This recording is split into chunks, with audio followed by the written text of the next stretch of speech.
Babacar Samb qui vous dit bonjour, bienvenue et merci d'écouter sur FM Sen Radio pour vous informer. Situation de la pandémie au Sénégal de 1909, c'est le nombre de cas diagnostiqués positifs au Covid-19 dans le pays. 97 nouvelles contaminations annoncées ce vendredi, dont 83 cas contacts et 14 issus de la transmission communautaire. 60 patients ont recouvré la santé ce matin, selon le directeur de cabinet du ministre de la Santé et de l'Action sociale, ce qui porte à 1311 le nombre de malades guéris. 1564 sont encore sous traitement. Le point avec Dr Aloyse Waly Diouf, directeur de cabinet du ministre de la Santé et de l'Action sociale. Le ministère de la Santé et de l'Action sociale a reçu les résultats des examens virologiques ci-après. Sur 1199 tests réalisés, 97 sont revenus positifs, soit un taux de positivité de 8,09%. Les cas positifs sont répartis comme suit. 83 cas contacts suivis par nos services, 14 cas issus de la transmission communautaire répartis comme suit. Cambérène 1, Derklé 1, Cité Bissap 1, Yoff 1, Guédiawaye 4, Almadies 1, Ngor 1, Liberté 4 1, Avenue Lamine Gueye 1, Keur Massar 1 et Touba 1. 60 patients hospitalisés ont été contrôlés négatifs et déclarés guéris. 11 cas graves sont pris en charge dans nos services de réanimation. L'état de santé des autres patients est stable. À ce jour, 2900 cas ont été déclarés positifs, dont 1311 guéris, 33 décès et donc 1564 sous traitement. Le ministère de la Santé et de l'Action sociale exhorte les populations à davantage respecter les mesures de prévention individuelle et collective. À l'instant, Dr Aloyse Waly Diouf, directeur de cabinet du ministre de la Santé et de l'Action sociale, qui a fait ce vendredi le point concernant la situation de la pandémie au Sénégal. Retenez que 2909 cas sont donc diagnostiqués positifs à ce jour. 97 nouvelles contaminations annoncées ce vendredi. Dakar, épicentre de la maladie à coronavirus, la capitale concentre aussi la plupart des cas communautaires. Ce vendredi, parmi les 14 nouveaux cas communautaires annoncés par le ministère de la Santé, 13 ont été enregistrés à Dakar et sans banlieue.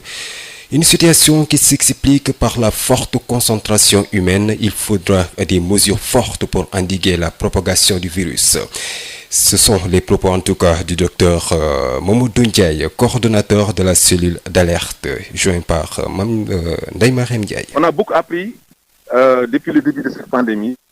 Mais une chose est une certitude, le virus, l'intensité de sa propagation ne se fait qu'à travers des contacts étroits, des contacts massifs. Aussi, l'intensité de la circulation entre les personnes, c'est ça qui fait le potentiel de propagation rapide du virus. Et ça, c'est partout dans le monde. Si vous voyez la cartographie de la propagation du virus dans le monde, c'est plus dans les villes où des villes qui sont actives en termes de nombre de population, en termes d'intensité des contacts entre les êtres humains. Donc, ce qui fait que c'est dans ces villes-là qu'on constate effectivement le nombre de cas le plus dans le monde. Si vous allez, par exemple, aux États-Unis, tout le monde connaît New York. Ce sont ces caractéristiques qui font que c'est une ville où on dort jamais. Ce qui fait que c'est différent d'un État comme l'Oregon à l'intérieur des États-Unis, où les contacts entre les humains est moins intense. C'est pareil aussi en France, où vous voyez des zones qui sont dites des zones rouges, des zones qui sont dites jaunes et des zones qui sont dites vertes. C'est juste que dans ces villes aussi, par exemple, si vous voyez dans les campagnes, vous voyez que le virus circule moins. Parce qu'effectivement, il y a moins de personnes, il y a moins de circulation, il y a moins d'intensité dans les activités interurbaines. Touba, deuxième donc localité la plus touchée par la pandémie, 302 cas diagnostiqués positifs au Covid-19 dans la ville sainte de Touba. Parlons de la veille de Korité, la fête de la Korité qui va être célébrée dans un contexte de crise sanitaire à Dakar. Les dispositions sont déjà prises par l'autorité, comme la restriction des déplacements entre la capitale et le reste du pays pour les lieux publics comme les mosquées. Les dispositions sont prises pour la réouverture. La réouverture reste maintenue, de même que les marchés, selon le préfet de Dakar, Alioune Badara Samb, joint par El Hadji Malick Ndiaye. Les dispositions donc sont déjà prises par l'autorité.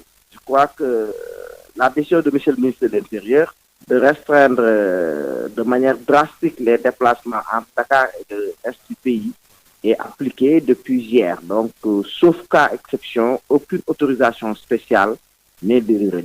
Est-ce qu'il y a des dispositions particulières par rapport à ces lieux publics pour la Korité? Non, pour la Korité, vous savez, les mosquées, comme je l'ai dit tantôt, c'est des dispositions spécifiques qui ont été prises depuis le vendredi dernier. Et d'ailleurs, toutes les mosquées ne prient pas également. C'est une liberté de culte. Mais nous avons constaté quand même qu'il y a beaucoup, pour ne pas dire la plupart des mosquées, continuent à donner des consignes pour différer un peu ces prières. Ça, c'est une question de liberté de culte. Mais même celles qui fonctionnent respectent, comme je l'ai dit tantôt, les gestes barrières. Ça, c'est relativement aux mosquées.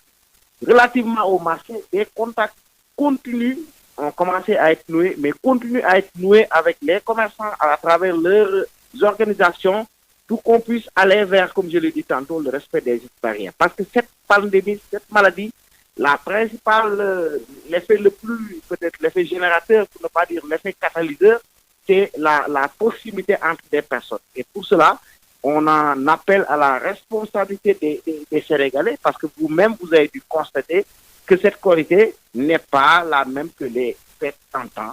On n'a pas, jusqu'à présent, les risques qu'on avait dans les grands marchés. On n'a pas les risques au niveau des tailleurs. On le déplore bien qu'on aurait aimé que la situation ne soit pas comme celle que nous vivons.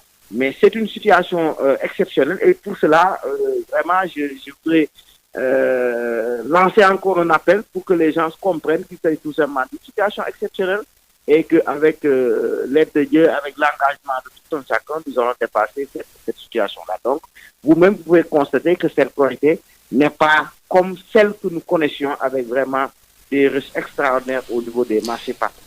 Le préfet de Dakar, Alioune Badara Samb, qui sera l'invité de la rédaction. Fête de Korité, toujours et propagation de la Covid-19 dans ce contexte particulier avec la fermeture de plusieurs mosquées. Les fidèles musulmans peuvent accomplir cette prière surrogatoire à domicile. Éclairage de Imam Amadou Mokhtar Ndiaye de la Grande Mosquée de Liberté 6 Nord. Il est joint par Absel Malouane. Cette année, avec la fermeture de bon nombre de mosquées due à la pandémie du Covid-19, certains fidèles vont devoir accomplir cette prière chez eux, c'est-à-dire à domicile. Une pratique tout à fait permise par la législation islamique, parce que tout simplement, nous sommes dans une situation, si vous voulez, de contrainte. Donc, tout père de famille peut l'accomplir à domicile, avec bien entendu tous les membres de sa famille. Je rappelle que cette prière de l'Aïd el-Fitr n'est pas une obligation, c'est une sunna tout simplement. Mais si toutefois vous la négligez, vous allez manquer un bien immense. Et il faut préciser également que c'est une prière qui comprend 2 rakas, qui ne présente ni iqam ni azan. La première raka comporte 7 takbir, c'est-à-dire 7 Allahu Akbar, y compris la takbir al-ihram. La seconde, 5 takbir, c'est-à-dire 5 Allahu Akbar, excepté le takbir du relèvement. Donc c'est 2 rakas, qui n'est pas encore une fois de plus une prière obligatoire, mais plutôt sunna, très recommandée par le prophète Mohammed alayhi salatu wassalam. Justement, et quelles sont les recommandations pour les fidèles à la maison le jour de la fête? Il est recommandé de se laver proprement le matin avant d'accomplir cette prière. Après, de porter de beaux habits, de se parfumer, tout ça c'est des sunnas. D'aller assister massivement à la prière, mais comme cette année il n'y aura pas de prière, on va les accomplir tout simplement à la maison. Maintenant, après la prière, de demander pardon, de présenter ses vœux à ses frères et sœurs musulmans et de préparer un copieux repas. Mais ce qui est important comme recommandation, c'est d'abord de s'acquitter de cette aumône qui est la zakat très tôt le matin. Et comme cette année, il n'y aura pas de prière, là, vous allez tout simplement vous baser sur l'heure habituelle de démarrage de la prière de Eid al-Fitr. Si votre mosquée est démarrée, par exemple, à 9h30, donc avant 9h30, vous devez s'acquitter de cette aumône qui est la zakat al-Fitr. Donc, c'est l'adoration la plus importante durant ce jour de l'Aïd. Et nous allons parler de la reprise des enseignements et apprentissages le 2 juin prochain. Ziguinchor s'active à mettre en place les conditions idoines. Les opérations de désinfection ont été lancées ce matin, plus de 900 salles de classe concernées, une façon pour les autorités de rassurer les parents d'élèves. Ignace Dey. Pendant que certains montrent des signes d'inquiétude quant à la reprise du 2 juin prochain, les autorités s'activent à mettre en place les conditions d'une bonne reprise. Ce matin, le maire de Ziguinchor, avec les autorités académiques de Ziguinchor et celles administratives, ont lancé les opérations de désinfection de salles de classe dans la commune de Ziguinchor en prélude à cette reprise. Plus de 900 salles de classe du primaire au secondaire seront désinfectés, déclare le maire Abdoulaye Baldé. Il s'agira de désinfecter 940 établissements scolaires, qu'ils soient de primaire mais aussi du secondaire, du public mais aussi du privé. Donc nous allons promoutrer l'ensemble des établissements pour une durée du... Nous n'allons pas nous en arrêter au saupoudrage seulement parce que dans les jours qui viennent aussi nous allons mettre à la disposition du préfet et de l'IA 60 000 masques pour une cinquantaine de mille masques pour les élèves de la commune, mais aussi à peu près 10 000 masques pour les élèves du département. Le lancement s'est effectué à l'école Marie-Afinko Diatta dans la commune de Ziguinchor. L'IA de Ziguinchor rassure sur les conditions d'une bonne reprise. Cher Faye. À l'heure où je vous parle, pour Ziguinchor, en tout cas pour la commune de Ziguinchor et environ, les conditions sont presque réunies vraiment pour la reprise des classes parce que dans le protocole qui est préconisé, c'est qu'il y ait des lave-mains, qu'il y ait des masques en quantité suffisante pour les élèves et le personnel, ce qui est fait, que les classes soient désinfectées, c'est fait, qu'il y ait un dispositif de lave-mains et un thermoflash pour on peut mesurer la température à la rentrée des établissements. Donc c'est le lieu vraiment de remercier monsieur le maire. Une reprise le 2 juin prochain qui se prépare activement à Ziguinchor où, à côté des inquiétudes exprimées par certains, les autorités, elles, se mobilisent pour rassurer. Ziguinchor, Ignace Dey, Sud FM. Merci à vous, Ignace Dey. Depuis Ziguinchor, il fait exactement 12h15, même heure si vous êtes dans la forêt classée de Mbao. Sud FM.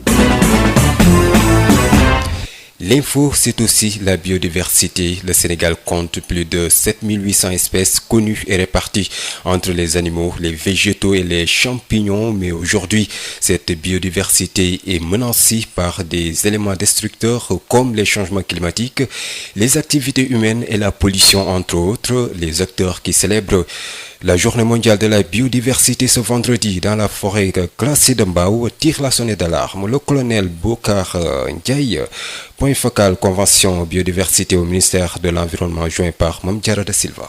Le Sénégal, comme tous les autres pays du monde, a une politique, un cadre renforcé pour conserver la biodiversité. Mais aujourd'hui, on constate que cette biodiversité subit une forte pression et cette pression est due aux activités humaines, notamment l'exploitation des produits, la dégradation de certains habitats du fait des aménagements, l'extension urbaine, l'agriculture, l'élevage, bref, tout ce qui est activité de production. À côté de cela, il y a la pollution, en plus maintenant des facteurs liés au changement climatique. La perte de biodiversité se manifeste en termes de diminution des effectifs des populations, de diminution de la variété au sein des espèces, la diminution même de la diversité spécifique. Et ceci a des conséquences sur la productivité. Par exemple, le cas de la pêche, il y a quelques années ou quelques décennies de cela, on pouvait remarquer qu'au niveau des débarcadères du Sénégal, beaucoup de poissons pouvaient être capturés, pêchés, mais maintenant, selon les espèces, le tonnage débarqué a fortement diminué. Il en est de même pour la grande faune. Certaines espèces étaient bien connues au Sénégal, mais ils se trouvent retranchés dans leur dernier gîte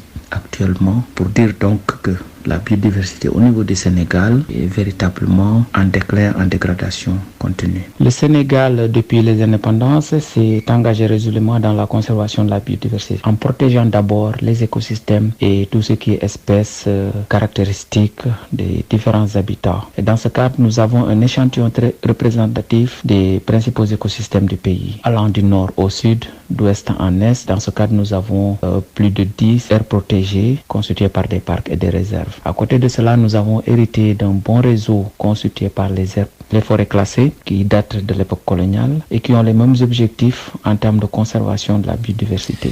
À l'instant, le colonel Boucar Ndiaye, point focal convention biodiversité au ministère de l'Environnement, joint par Mamtiara De Silva, qui revenait donc sur la biodiversité aujourd'hui en danger. 7800 espèces menacées, l'humain et les changements climatiques au banc des accusés chez les acteurs qui célèbrent la journée mondiale de la biodiversité ce vendredi dans la forêt classée d'Mbao. Tire quand même la sonnette d'alarme.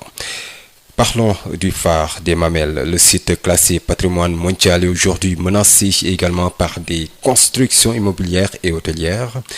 Juste au fond du phare, le collectif Touche pas la colline et aux terres du phare des Mamelles qui vient d'être mis sur pied indexe les promoteurs véreux soutenus par des complices dans certains services administratifs. Le collectif qui regroupe beaucoup d'organisations a décidé de mobiliser l'opinion autour de cette question et de rencontrer le chef de l'État, le président Macky Sall. Les éclairages du coordonnateur du collectif Touche pas la colline et aux terres du phare des Mamelles, Mamadou Mignan Diouf, joint par Mamtiara Da Silva. Le phare constitue un patrimoine mondial, un patrimoine écologique, constitue aussi un site de sécurité aéronavale et d'aviation, mais aussi un écosystème important pour l'école sénégalaise, pour les géologues, pour les universitaires, etc. Donc on ne peut pas comprendre qu'on puisse donner des papiers de titre foncier à des personnes qui prennent le désir de venir construire des châteaux au bas de ce site historique-là qui appartient désormais à l'humanité. Donc voilà pourquoi on a lancé un appel pour qu'un comité ne touche pas aux terres du phare des Mamelles puisse rapidement se constituer et servir donc de bouclier à tous ceux qui vont tenter d'occuper ce site-là qui appartient à l'humanité tout entière. Et dans cette affaire, vous indexez l'administration? Oui, naturellement, je me suis dit quand même que si un monsieur débarque là-bas des camions, des caterpillars et des pelles et brandit un titre foncier, je voudrais bien savoir dans quel pays on est pour qu'une administration ose remettre un titre foncier à une personne qui vient à 2 mètres d'un volcan endormi construire un site.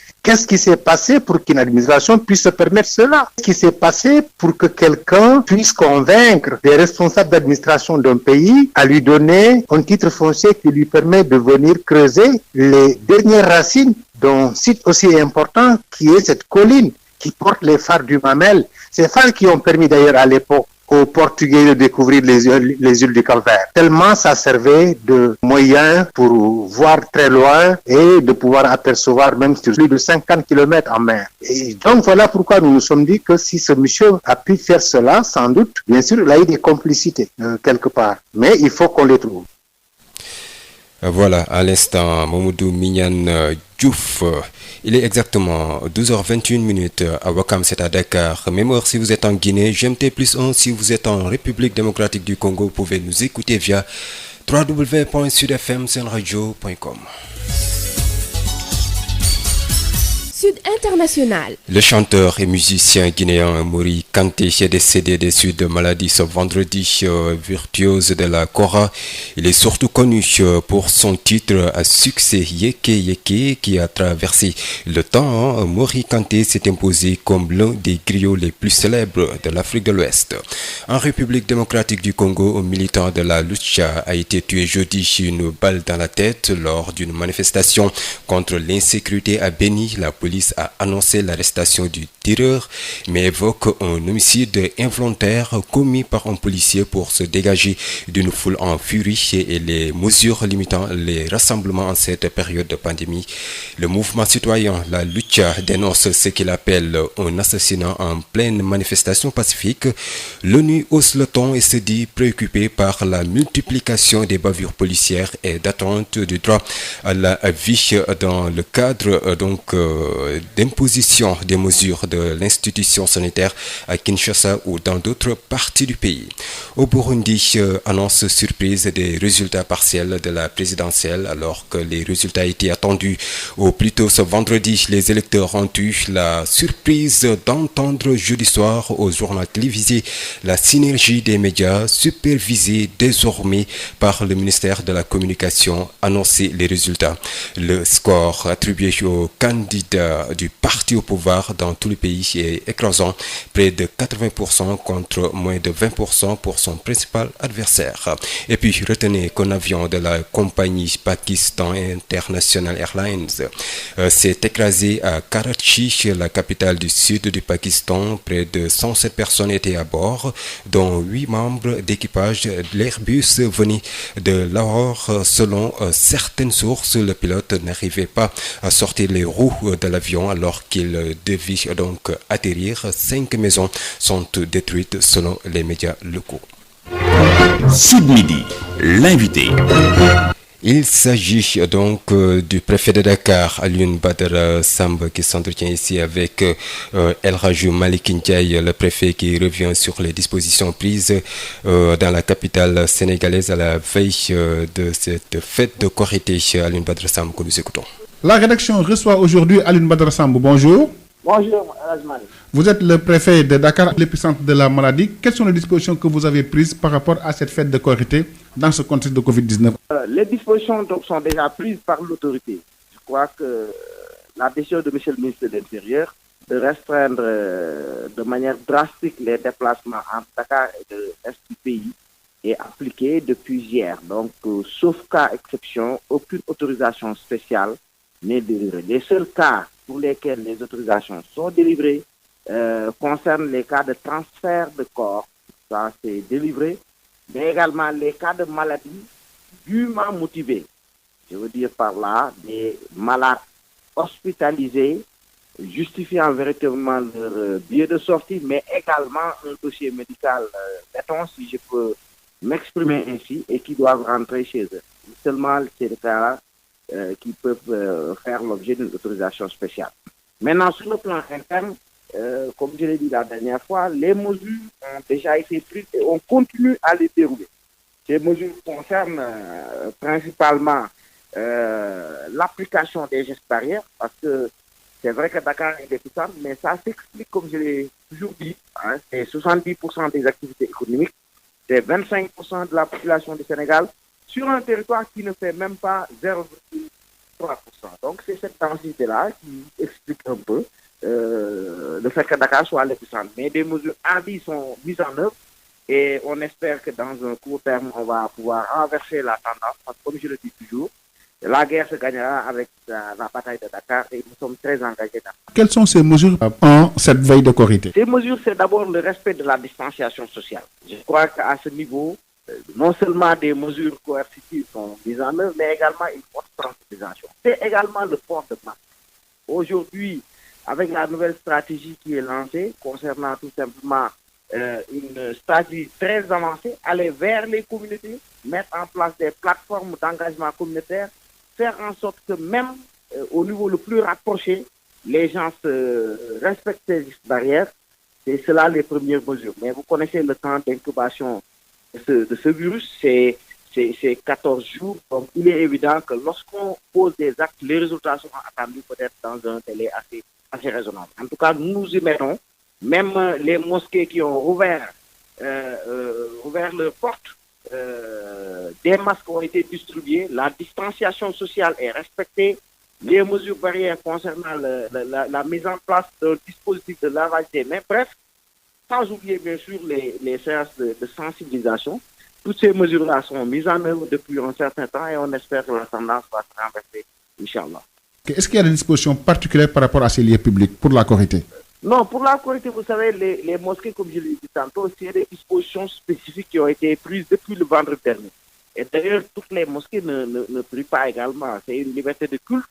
Mais nous avons constaté quand même qu'il y a beaucoup, pour ne pas dire la plupart des mosquées, continuent à donner des consignes pour différer un peu ces prières. Ça, c'est une question de liberté de culte. Mais même celles qui fonctionnent, respectent, comme je l'ai dit tantôt, les gestes barrières. Ça, c'est relativement aux mosquées. Relativement au marché, des contacts continuent, ont commencé à être noués, mais continuent à être noués avec les commerçants à travers leurs organisations, pour qu'on puisse aller vers, comme je l'ai dit tantôt, le respect des gestes barrières. Parce que cette pandémie, cette maladie, la principale, l'effet le plus, peut-être l'effet générateur, pour ne pas dire l'effet catalyseur, c'est la proximité entre des personnes. Et pour cela, on en appelle à la responsabilité des Sénégalais, parce que vous-même, vous avez dû constater que cette qualité n'est pas la même que les fêtes d'antan. On n'a pas, jusqu'à présent, les risques qu'on avait dans les grands marchés. On n'a pas les risques au niveau des tailleurs. On le déplore bien. On aurait aimé que la situation ne soit pas comme celle que nous vivons, mais c'est une situation exceptionnelle. Et pour cela, vraiment, je voudrais lancer encore un appel pour que les gens comprennent qu'il s'agit tout simplement d'une situation exceptionnelle et qu'avec l'aide de Dieu, avec l'engagement de tout un chacun, nous allons dépasser cette situation-là. Donc, vous-même, vous pouvez constater que cette qualité n'est pas comme celle que nous connaissions avec vraiment des risques extraordinaires au niveau des marchés particuliers. Comment l'autorité que vous êtes compte s'y prendre pour l'application de ces mesures? Mais l'application, c'est d'abord, vous savez, lorsqu'on veut réussir une mission, lorsqu'on veut atteindre un objectif, il y a toujours les deux leviers sur lesquels on active. Qu'on active du moins, c'est le levier de la sanction. L'arrêté du ministre est clair, comme je dis, relativement au rassemblement, parce que je rappelle que il y a certes un assouplissement, mais il n'y a pas encore levé total de la mesure. Les réunions publiques, les rassemblements, certains lieux ne sont pas encore ouverts. Ça, c'est d'abord l'aspect restrictif qui est de la compétence des forces de l'ordre déployées sur le terrain, mais également il y a l'aspect sensibilisation pour lequel nous sommes en stratégie avancée. Vous avez dû constater que la semaine dernière, on était sur le terrain au niveau de Biscuiterie, vers Niaritali, Bentari, au niveau de la Mérida. Aujourd'hui ou demain, on sera encore sur le terrain dans la zone de Yoff et dans les autres communes de Dakar. Les maires y sont, les acteurs communautaires à la base y sont. Donc, c'est à travers ce deuxième levier concernant la sensibilisation qu'on espère atteindre nos objectifs. Tout compte fait, vous également, vous avez en tant que médium, votre partition à jouer. Et c'est peut-être avec le travail de tout un chacun qu'on pourrait tout simplement ramasser la tendance. En tout cas, on a bon espoir. Alioune Badara Sambou, je vous remercie. Je vous en prie, El Hadj Malick. Voilà, c'était à l'instant le préfet de Dakar, Alioune Badara Samb, qui s'entretenait avec El Hadj Malick Ndiaye. Tout de suite, la page culture avec Amadou Moustapha Dian.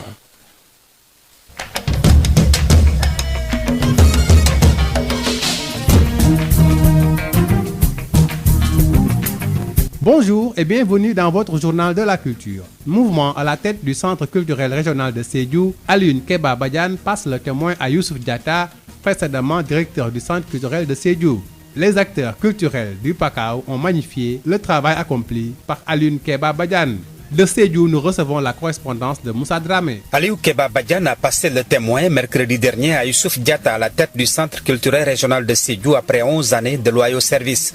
Avec flegme, la tête haute et le regard intelligent parmi les siens, Aliou Keba Badiane quitte le Pakao avec le sentiment du devoir accompli. J'ai quitté Saint-Louis pour venir à Sédhiou. Quand je venais, je devais démarrer une région. Je ne disais pas qu'elle était vierge, qu'elle était culturellement dotée de potentialité, mais il fallait travailler pour pouvoir structurer le secteur. Et nous pensons avoir fait le travail nécessaire en essayant d'organiser les associations, de faire les inventaires nécessaires par rapport à tout ce qui est patrimoine culturel. C'est un bilan satisfaisant, mais je ne l'ai pas fait seul. Son successeur, Youssouf Diatta, précédemment directeur du Centre culturel régional de Kédougou, se dit fier de marcher dans les empreintes de Keba Badiane. Un doyen qui a fait ses preuves dans la région de Sédhiou. Nous sommes très fiers de prendre le relais d'un doyen et que dès qu'on aura connaissance des dossiers qui sont en cours, on pourra, dans les meilleures conditions, continuer le travail qui se fait. Les acteurs culturels de Sédhiou lui reconnaissent mérite et abnégation ayant valu à la structuration du patrimoine culturel de la région.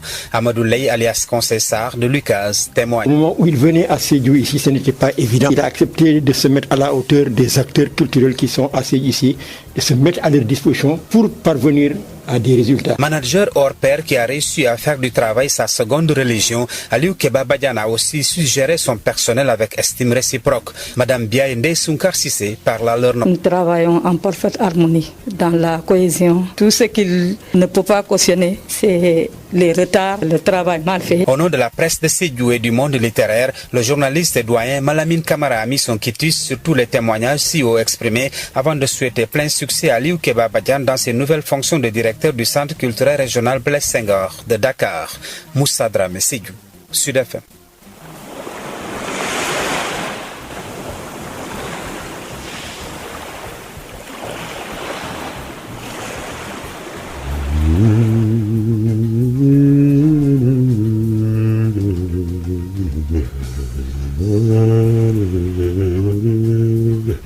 li ko dooree ci fukki waxtu ak benn dëkk baa ngi nekk xeer di mentem ci guddi nan lañu woon a mën xalaat mbas mi faase ëllëg lu di tere dem ak dikk ak waxtaan.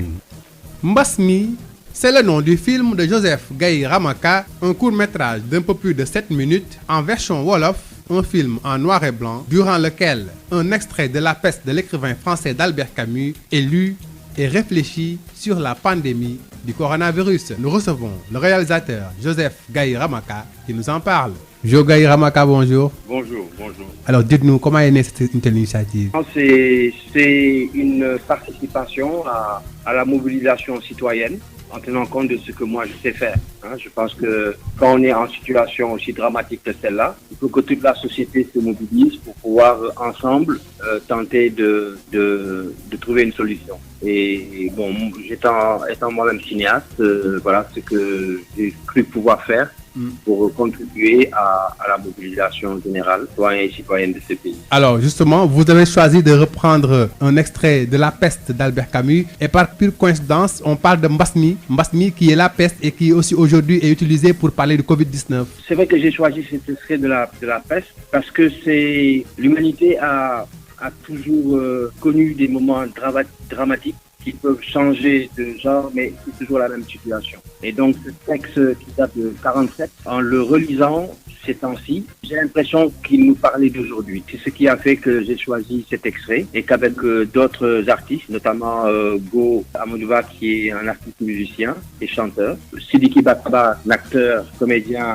panafricain, et nous avons donc ensemble, avec Bekay Souaré, qui était chargé justement de l'image, de proposer cela comme étant notre contribution à la mobilisation que nous impose la situation actuelle. Une contribution qui invite aussi à la réflexion par rapport donc à la gestion du Covid-19, mais aujourd'hui à la lecture, ou bien sous la caméra, que peut-on avoir comme réflexion, comme leçon? Être humble parce que c'est une pandémie qui montre que finalement nous sommes faibles plutôt que forts, agiles plutôt que solides.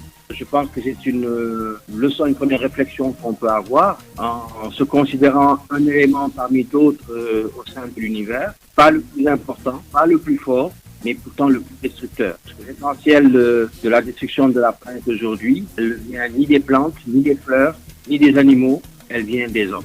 C'est à mon avis une première réflexion, un premier acte de réflexion qu'il est important d'avoir. Tout à fait. Pourquoi justement donc avoir traduit cet extrait en Wolof? Parce qu'on a vu que du coup ça rapproche plus, nous-mêmes qui avions lu La peste dans la version française, avec le Wolof on sent plus justement donc le discours philosophique, on peut dire même, qui est derrière. C'est vrai que bon, je crois que j'ai puisé dans la culture Wolof, parce que c'est celle qui m'est le plus proche, mais j'avoue que mon souhait aurait été de le faire à travers toutes les traditions linguistiques. Parce que je crois que j'aurais choisi le pourlard ou le mandingue ou le mudjat. J'aurais pu retrouver des styles de chant, des styles de composition qui permettraient de rendre la puissance du texte. Donc là, je l'ai fait parce qu'on travaille actuellement dans l'urgence. On agit dans l'urgence actuellement. Je l'ai fait donc avec le Wolof, puisque c'était ce qui était le plus immédiatement à ma portée. N'avez-vous pas trouvé dans le paysage littéraire africain sénégalais un texte de la hauteur de La peste ou bien? Très certainement, en fouillant, j'aurais trouvé. Mais disons que les choses sont arrivées à un moment où Camus, je suis avec Camus depuis des années, que je retrouve, je perds, que je retrouve. Et donc, quand la situation s'est posée, j'avais déjà les mots de Camus au bout des lèvres. Et c'est donc tout à fait naturellement, sans juger de la provenance ou de l'origine du texte, que j'ai dit que c'était quelque chose qui disait les choses et qui les disait de manière très forte. Merci beaucoup. Merci. Wow, Castel. jafe na gëm wante mbas mi la de. C'est la fin de votre journal de la culture. Merci de l'avoir suivi.